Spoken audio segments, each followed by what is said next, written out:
आखिर क्यों छुपाई गई यजीद की वो सच्चाई जो 99% मुसलमान नहीं जानते? क्या इसलिए क्योंकि हकीकत इतनी दर्दनाक है कि सुनकर रूह कांप जाए? आज हम आपको बताएंगे वो कड़वी सच्चाई जिसे इतिहास के पन्नों से मिटा दिया गया, जिसे मजहबी चादर से ढक दिया गया।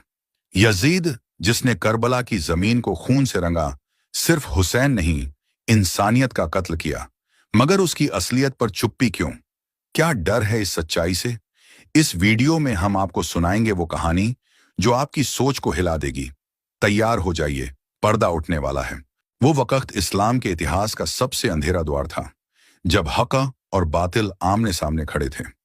एक तरफ वो था जो पैगंबर का नूर था, जिसका बचपन नबी की गोद में बीता, जिसे रसूल अकरम अपनी आंखों की ठंडक कहते थे। और दूसरी तरफ था यजीद, एक ऐसा शख्स जिसकी नस्ल में तख्त का लालच, नफरत, शराब और जुल्म का जहर कई पीढ़ियों से चला आ रहा था। यजीद की नस्ल बनी ही थी इस्लाम के दुश्मनों से। उसका दादा अब्बू सुफियान, जिसने नबी के खिलाफ तमाम जंगों की सरपरस्ती की।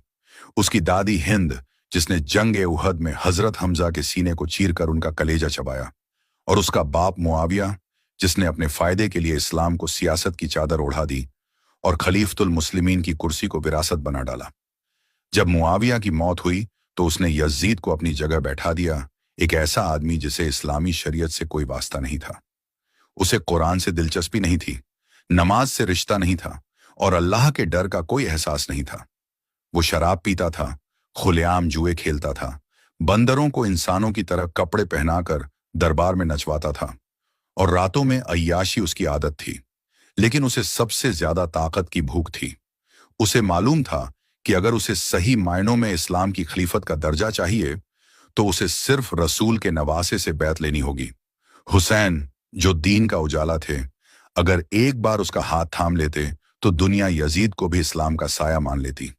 और यही बात यजीद के लिए सबसे जरूरी थी। मगर इमाम हुसैन जानते थे कि यह सिर्फ बैत नहीं थी, यह इस्लाम को गिरवी रखने की बात थी। अगर उन्होंने झुककर हां कह दिया तो सारा इस्लाम बर्बाद हो जाता। उस दिन से हलाल और हराम की पहचान मिट जाती, जुल्म को मजहब कह दिया जाता। यही वजह थी कि हुसैन ने कहा, मुझ जैसा शख्स यजीद जैसे फासिक, फाजिर, शराबी और काफिर के हाथ पर कभी बैत नहीं करेगा। हुसैन का इनकार यजीद को बर्दाश्त नहीं हुआ। उसके लिए यह सिर्फ एक मना करना नहीं था, यह उसके तख्त और उसकी ताकत की तौहीन थी। यजीद जानता था कि अगर हुसैन खड़े रह गए तो उसकी गद्दी नहीं टिकेगी, इसलिए उसने तय कर लिया कि हुसैन को या तो झुकाना है या मिटा देना है। मगर हुसैन कोई आम इंसान नहीं थे। वो नबी